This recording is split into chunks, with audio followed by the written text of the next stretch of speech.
Амьдралын галт тэрэг.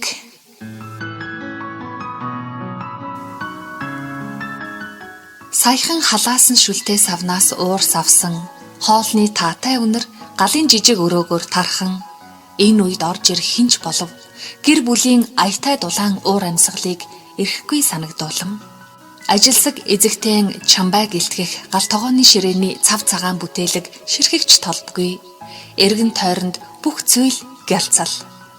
Хаврын уртас жаваа өдрийн наран хизээний шингэж харанхуй орчлонг нөмөрсөн нь шөлөө аажуухан халбагдаж суугаа гэрийн эзэн оройдож ирснийг өгөөлнө. Ажилдаа бухимдан зүдэрсэн нь баргар царайнаас нь ил байх нөхрийгөө үг дуугүй суун хооллохын гэрийн эзэгтэй шанаагаа тулан чив чимээгүй ширтэн суун. Ногоотой шөлөө том том халбагдан хар талах амаараа дүүрэн чигэж шанаагаа нэг л сонин гөрвөлзүүлэн идхийн анхудаа үзэж байгаа мэт сониучрахын харсаар нөхөр нь анзаараагүй мэт хоолоо идэнэ. Үнэндээ анзаараагүй ч байж мэднэ. Тоонот герт дэр нийлүүлж тостой тогоонд хошуу холбоод цөөнгөө жилийг үдсэн тэд шинхэн залуу хосууд байсан үе шигээ хөөцөлдөн гүйж ялахгүй зөвлөж баясан инээлдэж эцгээ мэдэхгүй тоглож наргин дуусахгүй мэт эн тэрийг хүүрнэлдэхгүй. Амьдралын галт тэрэг жижигхэн боловч удах тусам ялахгүй уйдгартай нэгэн химнэлээр зугуухан урагшилсаар уг нэхэх мэт өөрийн манж суух гэргийгээ уртаас урт ажлын өдөрт түүрдсэн нөхөр нь анзаарах тэнхэл байсангүй. Хоосон тавга ширээн дээр орхиод унтлахын өрөөгөө зүгэллээ. Орой ирэх бүртэн өнөөдөр ажил чинь хэр байв да? Сонь сайхан юу вэ? Гэж аманд нь орчих шахам шалгаан ундууцсан төвөгшөөхийн үл хайхрах асуултаар булдаг эхнэр нь энэ удаа тэгсэнгүй. Нөхрийгөө гарч утсан хаалгыг гунигтайхан харж санаа алдаад орхисон тавгийг угааж эхэллээ. Цоргоор ус гоожим тостой аяг тавгийг хөөсрүүлэн угааж хаттал нарчдаг энэ үйлдэлээ өдөр бүхэн давтсаар өнөөдөр хэдидэх удаагаа хийж байгаагаа ч үл мэднэ. Амьдрал ийм л байх ёстой гэж өөртөө итгүүлэн зогсолтгүй үргэлжлэх энэ хэмнэлийг дагсаар амьдрал химээх хүнд ачааг үүрэн өөхлөх галт тэргэнд зорчсоор хичнээнч буудлыг үдэн өнгөрөөлөөдөө. Ус гоочхоо боллоо. 10 хэдэн жилийн дараа анх удаа угаалтуурт угаагаагүй аяг тавг үлдхэн тэр. Гэргийнхэн сэтгэлд хямрал догтлолын шуурга дэгдэн буйг үл анзаарах нөхөр нь орондоо хизээний орчхоод зургтын сувг солин элдв мэдээ гүйлгэн үзэж байснаа спортын сувг дээр тавиад удирдлагаа орны хажуугийн жижиг шүүгэн дээр тавилаа. Унтлахын өрөөний үүдэнд нүдэндээ нулимс гүйлгэн нүлэн зогсоод өөрийн нэг чудаа болов сэтгэлээсээ анзаараасай. Энэ гэрийн тавилга биш, цээжинтэй зүрхтэй, сэтгэлтэй хүсэл мөрөөдлөөр дүүрэн эмэгтэй хүн гэдгийг анхаараасаа гэж хүсэх эхнэрээ анзаарах сөхөө нөхөрт нь байсангүй. Аргагүй. Өнгөрсөн ажлын өдөр түүнд хачин хүнд дарамттай байж, бушуухан гэртээ ирж тайвширлыг олохыг юунаас илүү ихээр хүссэн болохоор таагүй зүйл, ажлынхаа элдв аягүй байдлыг эхнэртэй ярихыг, мэдэгдэхийг хүссэнгүй. Дараа жил их сургуулийн оюутан болох охиноо сайн сургуульд оруулах, ингийн тулд төлбөрийг хангалттай төлөх, унаж аваа машинаа сайжруулж өөрийн гисэн цуслангийн байшинтай болох гээд өнөөхөл олдох нь хором, үрэгдэх нь амар мөнгөний дарамт нуруунд дээр нь зайдлаастай. Тэгээд ч бусдаас дутуугүй амьдруулна гэж амлан байж гэргийгээ болгосон түүндээ хүүхэд шиг гомдоллон шийдвэрлэж чадахгүй асуудлын тохон сэтгэлийн хямраахыг хүсээгүй хэрэгэ. Бүсгүй унтлахын өрөөнийхөө өвдөнд зогссоор сэтгэлд нь гомдол шаналлын давлгаа оволцсон юугүй тесэрч хариугүй нөхрөө хашигчин загнаж намайг анхаарат өгөөч. Наа зурагт чинь биш, над хүнийг хараатгаач би ганцаардаж байна. Юу болсон бэ гэд надаас ганц асуугаад өгөөч гэж тэнхээ мэдэн орилмоор санагдавч тэгж чадахгүйгээ. Тэгж болохгүйг сайн мэднэ. Зөөлөн гарна. Гэрийн даашинзныхаа ингэрийг бадслан чичирч нулимс нь чив чимээгүй хэн урсан. Хөгшөөн унтахгүй мө? Эхнэрээ усанд орохоор явсан. Үгүй бол хүүхдүүдийнхээ аль нэгний хийж дуусгаагүй гэрийн даалгаврыг гүйцээхээр сууж байгааг огтхонч үл эргэлзэх нөхөр нь нэгэнтээ ингэж дуудаад хариу өгсөнгүйд гэрлээ амтран хүнчлөө татаж нөмрөөд удалгүй тайван жигтгэн амьсгалж гүн ойрондоо автлаа.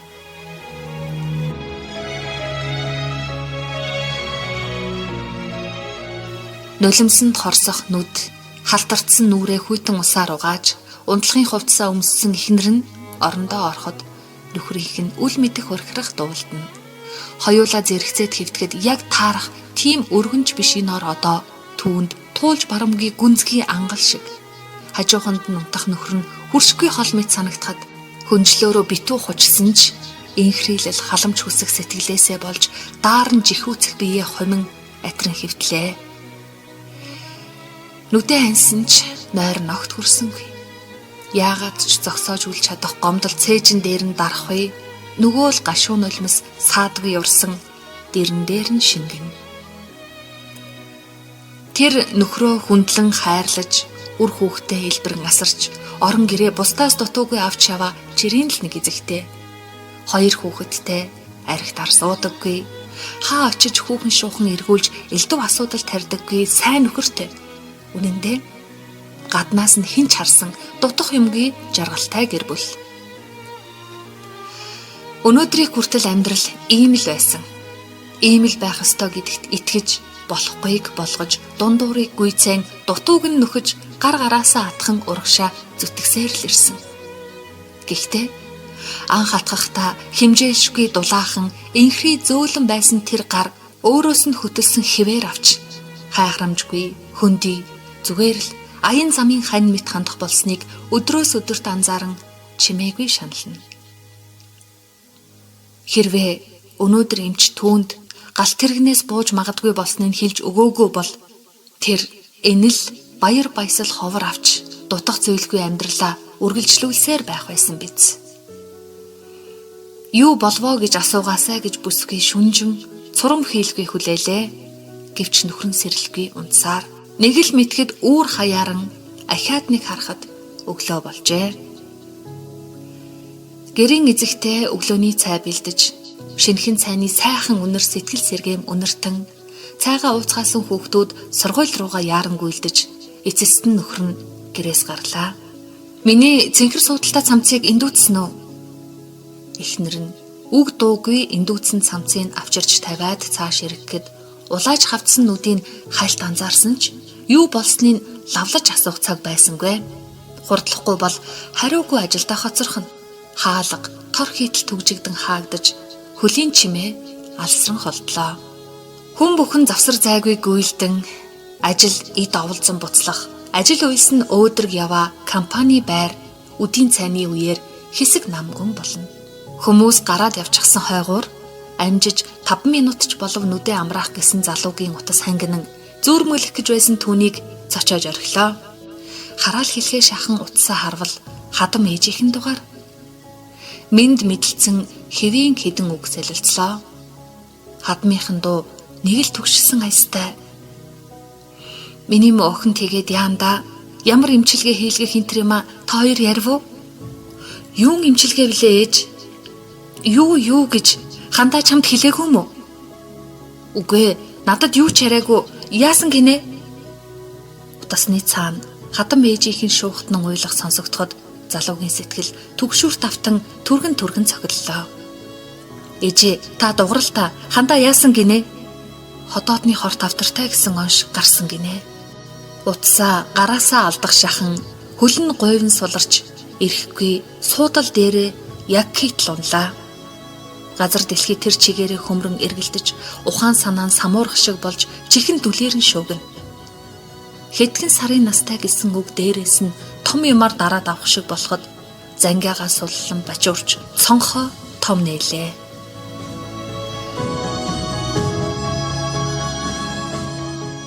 Дөнгөж нахайлж байгаа модон дээр суун жиргэх болжмор хүртэл чи тэнэг гэж өөрийн элэглэх мэт дуулдана. Юугаа анзаарч явсан хэрэгвэ?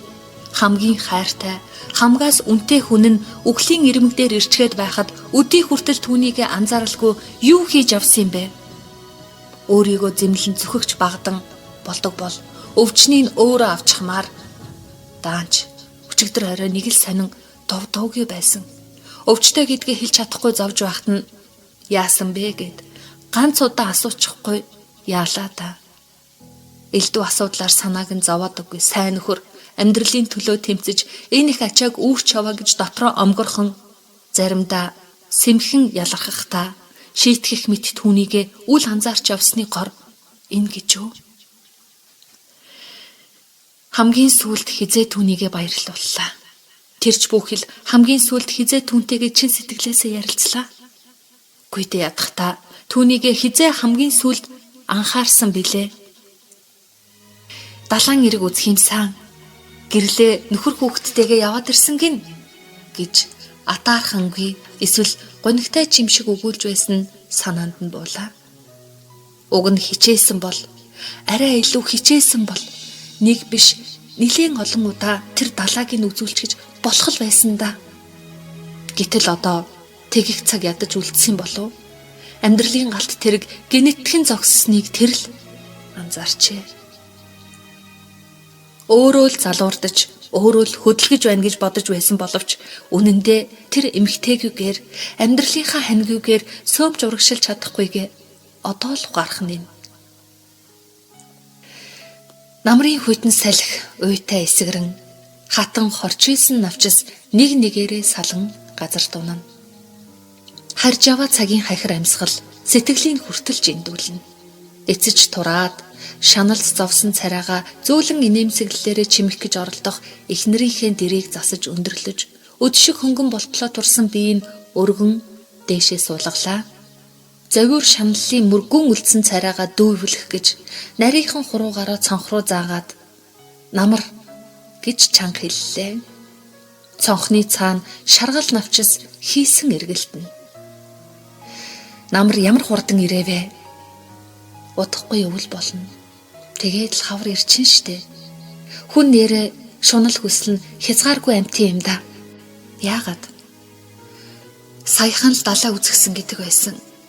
Одоо тэр далаагаа үзчихэд өндөр уулын оргил дээр гарч үзмээр санагддаг болчих юм. Бүр зүүдлэгдээ салахгүй байна гэж. Хоёулаа заавал явнаа. Чамаага идэхээр би тэр уулын оргилд чинь үүрээд чамаагүй гаргана. Чи 5 давхарлаа өргөж гарах гэж яаж хэлээ? Бүсгүй энхэн хоромд өвчнөө мартсан мэт жаргалтай инээлээ. Инээгээд л зогсолтгүй инээгээд л байгаасай. Тэгж инээлэхийн тулд хэдэн өдөр сараар нойргүй сууж юм ярьсан ч яах вэ гэж нөхөр нь бодно. Муу ёрл юм да. Гэхдээ хаая өвцөндөө баярлаад байх юм. Юу ярина вэ чи минь? Чи намайг хайрладаг болцсон штэ. Дандаа чамаараа ингэж халамжлуулмаар байна. Би хүүхэд шиг юм а тий? Үгүй. Би чамаага дандаа ингэж хайрлаж авна. Харин чи минь надтайгаа хамт байгаарай. Ингэж хэлмэгцэн бүсгүй толгоогоо огцом эргүүлээд цонх руу ширтэж залууч тамхи татах нэрээр өрөөнөөс бушуухан гарлаа. Хэн нь харуулахыг хүсээгүй нулимсаа зэрэг бөмбөрүүлж сэмхэн арчиж яг энэ үед ганцаараа уйлаагүй гэдгээ сайн мэднэ.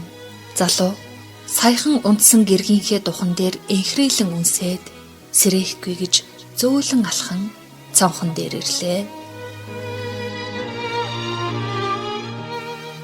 Амьдралын галт тэрэгний цонхоор урсан өнгөрөх он жилүүд жирэлцэн ард хоцорно.